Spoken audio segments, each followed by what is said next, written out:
हे बघा आपले मस्त सुक्या मेव्याचे हेल्दी लाडू हे बघा आणि फक्त 2 चमचे तूप वापरलेलं आहे आणि असे झटपट वळतात बघा. मी तोडला लगेच तो बनवू शकतो आणि सगळं हेल्दी आपण यात वस्तू म्हणजे सगळं साहित्य टाकलेलं आहे. रोज एक लाडू तुम्ही खाल्ला तर तुम्हाला उपवासाला विकनेस अजिबात येणार नाही किंवा तुमच्या मुलांना सुद्धा तुम्ही रोज हा एक देऊ शकतात किंवा दुधात सुद्धा देऊ शकतात किंवा तुम्ही याच्यावर लाडू खाल्ल्यावर 1 कप दूध पिलं तर अगदी फराळ लागलं तर दुपारी बनवा, नाही बनवलं तरीही चालेल, पण नक्की हे लाडू बनवा. तर नमस्कार, मी अनिता केदार रेसिपीज मराठीमध्ये तुमचं मनापासून स्वागत आहे. तर चला आज आपण बघूया मस्त हेल्दी सुक्या मेव्याचे लाडू. श्रावण महिना किंवा नवरात्र किंवा गणपतीच्या नैवेद्यासाठी असे आपण मस्त उपवासाला चालतील असे आज 1 किलोच्या प्रमाणात लाडू बनवणार आहोत. तर त्यासाठी मी घेतला आहे हा 150 ग्राम काळा खजूर हा बघा आणि याच्या बिया काढून घेतलेल्या आहे आणि हे बघा अशा बिया काढून घेतलेल्या आहे आणि हा 150 ग्राम आपला लाल खजूर घेतलेला आहे. हे 100 ग्राम बदाम, 100 ग्राम काजू, 100 ग्राम अक्रोड हे सगळं हेल्दी आहे. अगदी मुलांसाठी तर खूप हेल्दी आहे. इथे मी 150 ग्राम गूळ घेतलेला आहे. जर तुम्हाला फक्त खजूर घालून करायचे असेल तर खजूर आणखी 100 ग्राम वाढवा, पण माझ्याकडे थोडं गोड लागतं त्यामुळे मी इथे खजूर घेतलेला आहे. हे बघा इथे 100 ग्राम अंजीर घेतलेले आहेत, सुके अंजीर. खसखस 2 चमचे घेतलेले आहे. 100 ग्राम नारळाचं कीस घेतलेलं आहे आणि याचं साहित्य मी कमेंट बॉक्सला नक्की देणार आहे. आपल्याला इथे 5 वेलची सोलून घेतल्या आहेत. ही बघा हिरवी वेलची साल काढून टाकणार आहे मी आणि ह्या आपण भाजून बारीक करून घेणार आहोत. जायफळ लागणार आहे हे 1 पाव चमचा आणि या सालीचा पण उपयोग मी शॉर्ट्समध्ये टाकणार आहे. शॉर्ट्स पण आपले बघत जा. 100 ग्राम इथे तीळ घेतलेले आहे कारण तिळामध्ये पण भरपूर कॅल्शियम वगैरे असतं. असे साधे तीळ घेतले आहे, पॉलिशवाले नाही. आणि इथे घेतले आहे 100 ग्राम मगज बी म्हणजे खरबुजाचं बी किंवा टरबुजाचं जे असेल ते असेल. 100 ग्राम घेतले, उपवासाला चालतं. हे आहे लाल भोपळ्याचं बी, हे पण 100 ग्राम घेतलं आणि लाल भोपळा हा उपवासाला चालतो त्यामुळे मी घेतलेलं आहे. आणि इथे सूर्यफुलाच्या बिया आहे, ह्या पण मी हे मी तिन्ही 50-50 ग्राम घेतलेलं आहे. सूर्यफुलाच्या बिया, पंपकिन सीड म्हणजे आपले लाल भोपळ्याच्या बिया आणि हे खरबुजाच्या बिया हे 50-50 ग्राम घेतलेलं आहे. असं हे सगळं साहित्य आपलं 1 किलोच्या प्रमाणात झालं आहे. चला आता आपण लाडू कसे बनवायचे ते बघूया. आणि इथे मी बघा खजूर पुन्हा दाखवते. हा असा मी काळा खजूर घेतलेला आहे. हा थोडा सुका आहे, ओलसर नाही, त्यामुळे छान आहे. आणि इथे हा आपला लाल खजूर आहे. हे बघा, तुम्हाला एक मिळाला तर हा एक घेतला तरी चालेल किंवा हा एक घेतला तरी चालेल, काही प्रॉब्लेम नाही. माझ्याकडे होते म्हणून मी घेतलेत. आता इथे मी नेहमीप्रमाणे आपली लोखंडाची कढई घेतलेली आहे मस्त घासून. आता इथे आधी आपल्याला सुके जिन्नस भाजून घ्यायचे, ते म्हणजे तीळ. 100 ग्राम तीळ घेतलेले आहेत आणि त्यात आपण ही वेलची घालून घेऊया म्हणजे ती छान तिळाबरोबर बारीक पण होईल. तर आता इथे ही 2 मिनटं छान चटचट आवाज येईपर्यंत भाजून घ्यायची. इथे तुम्ही बघू शकता तीळ चटचट वाजायला सुरुवात झाली आहे. त्यातच आपण खसखस फक्त अर्धा मिनिट भाजून घ्यायची आहे म्हणजे ती छान भाजली जाते, जळत नाही.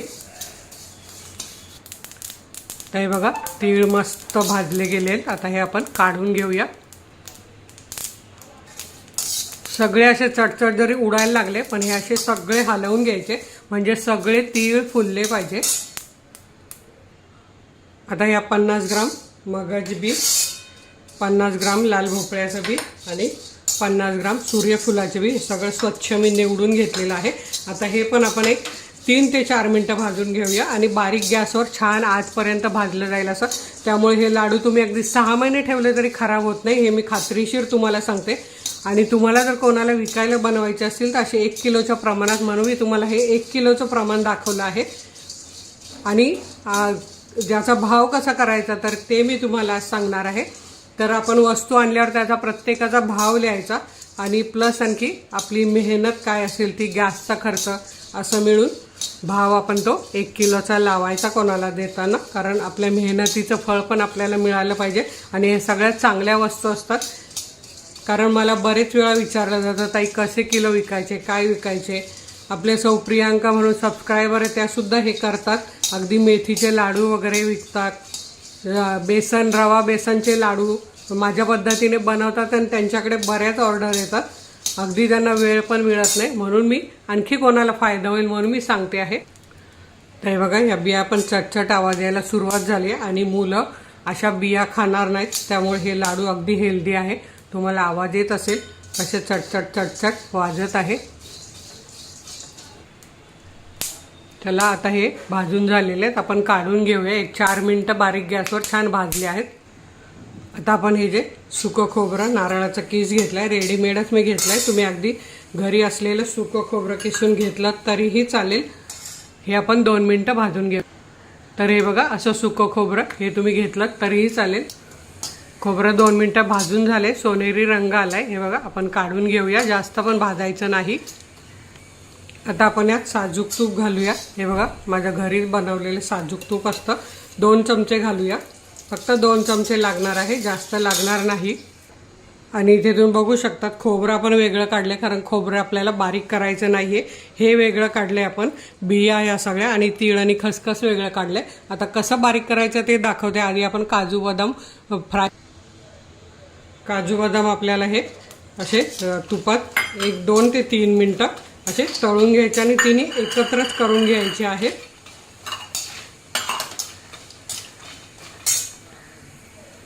आणि तुम्हाला गणपती, श्रावण महिन्यात कुठल्या कुठल्या रेसिपीज बघायला आवडतील मला कमेंटमध्ये सांगा, म्हणजे मी त्याचे व्हिडिओ शेअर करेल. आणि हे सगळं छान बारीक गॅसवर भाजून घेतल्यामुळे आपली वस्तू अगदी शेवटचा लाडू राहिला किंवा शेवटचा पदार्थ कुठलाही राहिला तरी तो खराब होत नाही, कडवट लागत नाही, नरम होत नाही अजिबात. त्यामुळे असं सगळं छान बारीक गॅसवर भाजून घ्यायचं असतं. आता हे बघा, काजू, बदाम, अक्रोड छान भाजून झाले. आता असं निथळून आपल्याला हे काढून घ्यायचं आहे. आता इथे बघा, मी अंजीरचे तुकडे टाकले आहेत. ते फक्त आपल्याला एकदाच असे तुपात फिरवून घ्यायचे आहे आणि लगेच काढून घ्यायचे आहेत. जास्त ते काय भाजायची गरज नाही आहे. तर हे बघा, असे फिरवले की लगेच असे काढून घ्यायचे आहेत. आता आपण दोन्ही खजूर पण यात घालूया आणि परतून घेऊया. आधीच परतून घेते मी आणि नंतर मिक्सरला लावते. तर असा हे 1 मिनिटभर असा छान परतून घेऊया तुपात. तर हे बघा, 1 मिनिट झालेला आहे आणि आता हा खजूर मऊ झाला आहे छान आणि सगळं तुपाचं मस्त त्याला कोटिंग आलेलं आहे. आता हा आपण काढून घेऊया आणि गॅस बंद करूया आणि गूळ टाकून देऊया. आता मी इथे गॅस बंद केलेला आहे, त्यात गूळ टाकून असं आपण घालून घेऊया आणि तोपर्यंत गरम याच्यात गूळ विरघळेल. जर नाही विरघळला तर मग आपण काय करायचं, गॅस पेटवायचा. पण आधी आपण तोपर्यंत बाकीचं सर्व साहित्य मिक्सरला बारीक करून घेऊया. तोपर्यंत हा गरम्याने गूळ वितळेल. आता इथे आपलं खोबरं आहे, आपल्याला हे काय बारीक करायचं नाही कारण छान असं बारीक आहे. जर तुम्ही घरी किसून घेतलं तर ते मिक्सरला फिरवून घ्या. यात आपण खसखस, तीळ आणि वेलची बारीक करून घेऊया. इथे तुम्ही बघू शकतात आपले खसखस, तीळ, वेलची छान बारीक झाले. या खोबऱ्यावर घालूया. आता आपण सर्व बिया भाजून घेतलेल्या त्या मिक्सरच्या भांड्यात घालून घेऊया. आधी सुके पदार्थ आधी बारीक करून घेतले म्हणजे बरं पडतं. आता हे पण मिक्सर बंद चालू करत, तीळ पण मिक्सर बंद चालू करत फिरवायचं आहे. हे पण बंद चालू करत फिरवायचं आहे आणि नंतर आपल्याला काजू बदाम हे पण बंद चालू करत फिरवून घ्यायचं आहे. आता हे बघा, मी हे असं रवेदार बारीक करून घेतलंय. तुम्हाला जर जाड हवं असेल तर तुम्ही जाड पण ठेवू शकता, पण मी हे असं रवेदार बारीक करून घेतलंय. काजू बदाम थोडे जाडसर ठेवणार आहे. तर आता हे पण फिरवून घेते.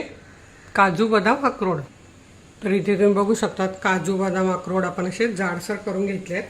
ते यात घालून घेऊया. आता आपल्याला खजूर बारीक करून घ्यायचा आहे. खजूर आणि अक्रोड हे एकत्र घालायचं आहे आणि बारीक करून घ्यायचं आहे. हे अक्रोड नाही, अंजीर आणि खजूर हे आपण तिन्ही असं फिरवून घेऊया. मिक्सर बंद चालू करत आणि सर्व थंड करून घ्यायचं आहे. मिक्सरच्या भांड्यात गरम कधीही घालायचं नाही. आता हे बघा, आपला खजूर आणि अंजीर पण फिरवून घेतलेले आहेत. ते आता आपण यात घालून घेऊया. आणि ज्यांना गूळ नाही घालायचा त्यांनी असेच मिक्स करून लाडू वळले तरीही चालतील. थोडा तुम्हाला खजूर जास्त घ्यावा लागेल. 200 ग्राम गूळ घेतलाय मी, त्या जागेवर तुम्ही 100 ग्राम खजूर वाढवू शकता. आता इथे तुम्ही बघू शकता आपलं हे बघा गूळ पूर्णपणे विरघळलाय. बंद गॅसमध्ये बघा आपली कढई गरम होती, तर छान असा गूळ विरघळलेला आहे. आता आपण तो पण यावर घालून घेऊया. आधी आपल्याला हे सर्व साहित्य असं मिक्स करून घ्यायचं आहे आणि मग आपण गूळ घालूया आणि पुन्हा एकदा मिक्स करून घेऊया. म्हणजे कसं खजुराचे गोळे मोडले पाहिजे, नाहीतर मग ते एका जागेवरच खजुराचं होईल. म्हणून हे छान असं मिक्स करून घ्यायचं आपल्याला. हे इथे आपलं मिक्स झालेलं आहे. आता आपण हा वितळवून घेतलेला गूळ यात घालून घेऊया आणि गूळ कापतानाच त्यात कचरा वगैरे किंवा खडे पण असतात, ते काढायचे. आता आपण हे सगळं छान एकजीव असं करून घेऊया आणि जायफळ किसून घेऊया आणि मग लाडू वळायला सुरुवात करून घेऊया. बघा एकदम परफेक्ट प्रमाण झालेलं आहे आणि हे 1 किलो झाले. आता याचे लाडू किती होणार ते मी तुम्हाला दाखवणार. आता इथे आपण याच्यावर लगेच असं ताजं ताजं जायफळ किसून घालायचं आहे, म्हणजे सुगंध छान येतो. एक अर्धा चमचा जायफळ आपण याच्यावर घालून घेऊया. तर हे बघा जायफळ असं किसून घेतलेलं आहे. आता आपण हे सगळं बघा गूळ पण गरम होता, तो पण थंड झालेला आहे. आता आपण हे चांगलं एकजीव करून घेऊया आणि लाडू वळायला सुरुवात करून घेऊया. अगदी 15 मिनिटात मस्त लाडू होतात. आणि तुम्ही जर रेडीमेड घ्यायला गेलात तर हे लाडू खूप महाग मिळतात. त्यामुळे असे घरी अगदी सोप्या पद्धतीने लाडू बनवा, खा, घरातल्यांना खायला घाला, म्हणजे सगळ्यांनाच याचा फायदा होईल. अगदी हेल्दी लाडू आहे. मुलांच्या टिफिनमध्ये हा रोज एक दिला किंवा सकाळी तुम्ही लाडू द्या आणि त्याच्यावर दूध द्या किंवा एक लाडू दुधात मिक्सरला फिरवा आणि ते दूध मुलांना प्यायला द्या. अगदी हेल्दी आहे. आता इथे बघा आपल्याला ज्या आकाराचा लाडू बनवायचा त्या आकाराचा आपण लाडू बनवून घ्यायचा आहे. अगदी पटापट लाडू होतात हे बघा. आणि हा काय आपल्या रवा बेसनासारखा मोठा लाडू नसतो, त्यामुळे असं छोटाच बनवायचा आहे. मध्यम साईज लिंबा एवढा असा. आणि रोज प्रत्येकाने खा. अगदी बायकांनी, जेंट्सने, मुलांनी सगळ्यांनी रोज एक लाडू खा आणि तुमचे रिप्लाय मला नक्की कळवा. आता मी सगळे लाडू वळून घेते आणि तुम्हाला दाखवते. आणि इथे तुम्ही बघू शकतात आपले मस्त 30 ते 32 लाडू एकदम परफेक्ट प्रमाणात झालेले आहेत. तुमच्या साईजवर आहे तुम्ही कसे बनवाल. तुमचे 30 लाडू होतील किंवा 32 होतील. माझे 32 झालेले आहे, 32 ते 33 झालेले आहेत. तर तुम्ही हे लाडू नक्की बनवा, घरच्यांना खायला घाला आणि व्हिडिओला लाईक करा आणि आपल्या मित्रमैत्रिणींना शेअर करायला विसरू नका. तर वेळात वेळ काढून व्हिडिओ बघितल्याबद्दल तुमचे मनापासून धन्यवाद. अशाच माझ्या छान छान रेसिपी बघा, बनवा, खा आणि हेल्दी राहा. धन्यवाद.